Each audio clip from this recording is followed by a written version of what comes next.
நேயர்களுக்கு என் அன்பார்ந்த வணக்கங்கள். கோதாநாச்சியார் அருளி செய்த திருப்பாவையிலே 24வது பாசுரம் அற்புதமான பாசுரம். கண்ணனுடைய அடிகளை போற்றுகிறார்கள், திரளை போற்றுகிறார்கள், புகழை போற்றுகிறாள் ஆண்டாள், குணம் போற்றுகிறாள், வேல் போற்றுகிறாள் என்று போற்றி போற்றி என்று வரக்கூடியதான அர்ச்சனைன்னு சொல்ற மொழி. அந்த மாதிரியாக பாசுரம். கண்ணனை பலவிதங்களில் போற்றும் பாசுரம். முதலில் பாசுரத்தை பார்ப்போம் முழுமையாக.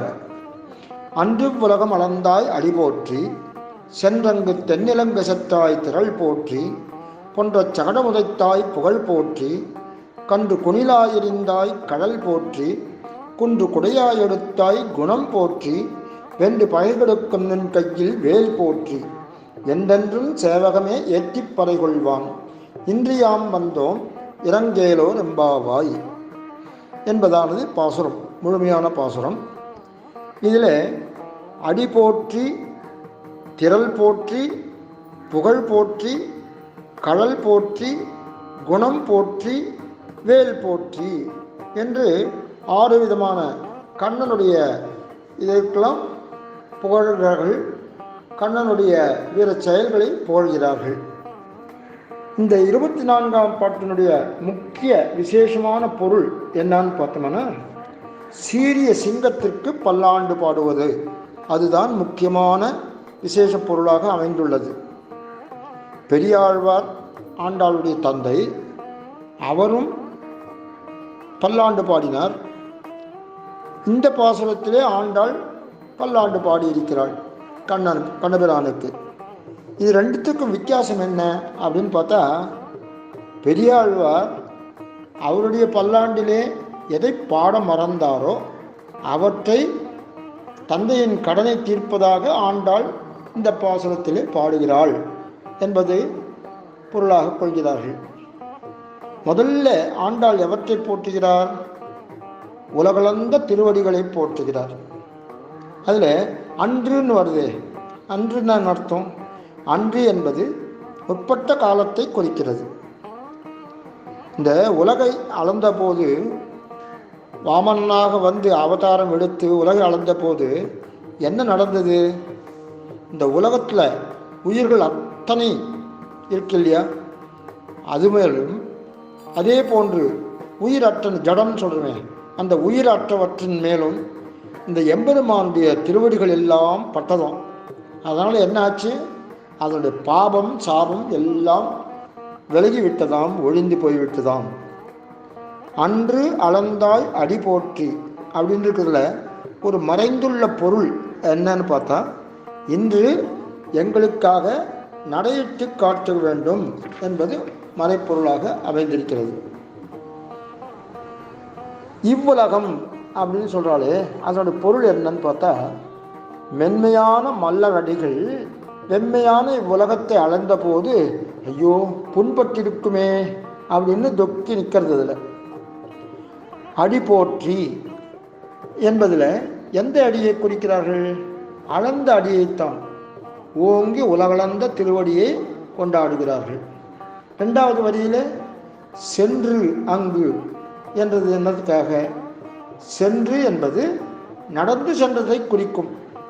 அங்கு என்பது ராவணனுடைய இலங்கையை குறிக்கும். இந்த எதிரி அவனுடைய இலங்கையை குறிக்கிறது. 2வதாக ஆண்டாள் கோஷ்டினர் எதற்கு பல்லாண்டு பாடுகிறார்கள்? தென்னிலங்கையை பாழாக்கிய ராமனின் நடந்த திருவடிகளுக்கு பல்லாண்டு பாடுகின்றார்கள்.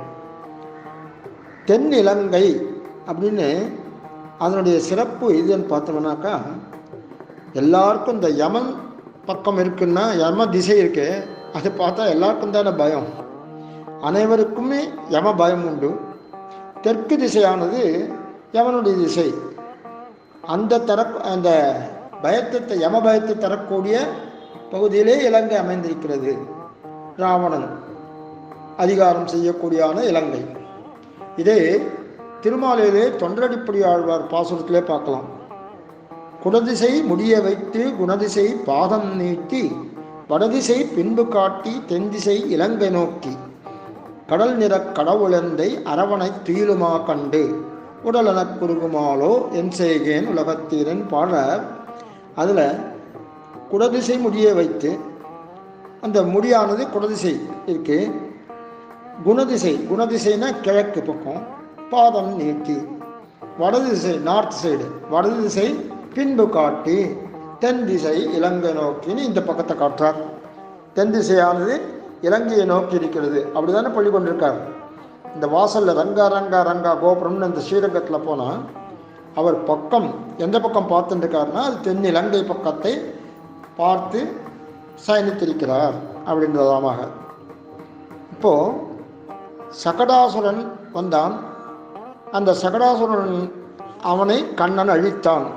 இந்த சகடாசுரன் யார்? கம்சனால் அனுப்பப்பட்ட ஒரு அரக்கன். சகடம்னா வண்டின்னு அர்த்தம். இந்த வண்டிக்குள்ளே ஆவேசமான அரக்கன் அவனை தன்னுடைய பிஞ்சு கால்களாலே எட்டு உதைத்து அவனை மாய்த்தான் கண்ணன். விளையாட்டாக பண்ணா போல இருந்தது.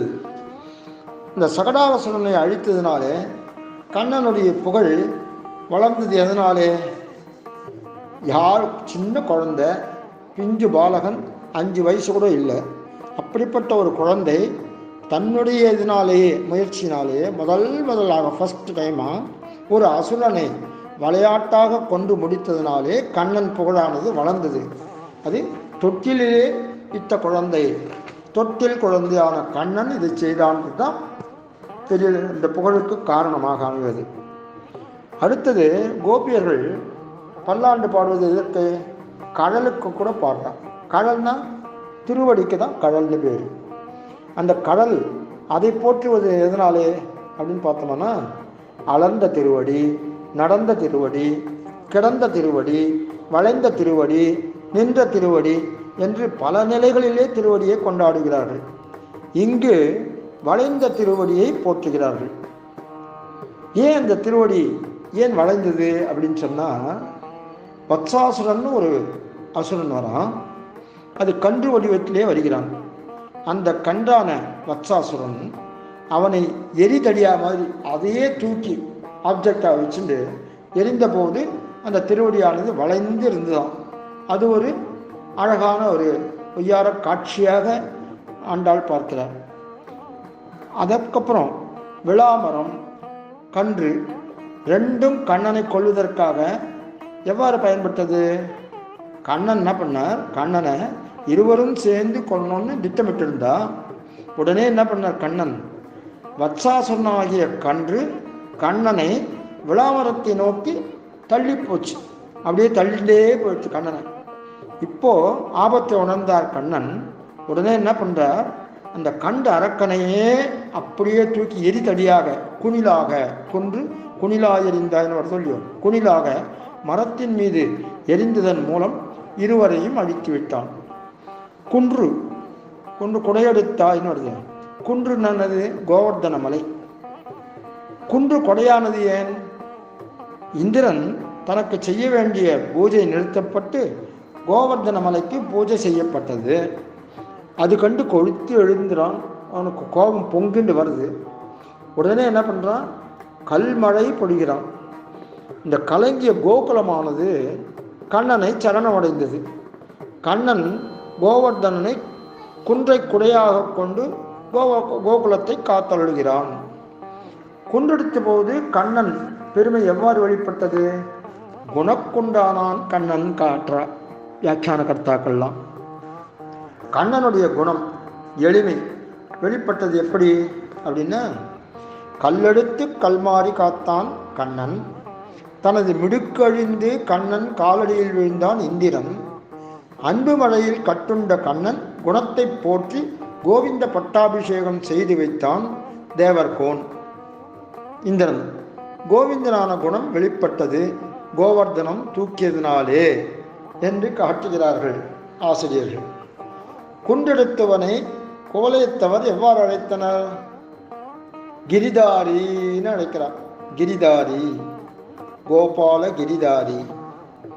இறுதியாக பல்லாண்டு பாடுபடுவதற்கு கண்ணனுடைய கையில் உள்ள வேலுக்கு. வேல் என்ன பண்ணும்? வென்று பகை கெடுக்கும் வேல் போற்றி. வென்று பகை கெடுக்கும் அப்படின்னு என்ன அர்த்தம்?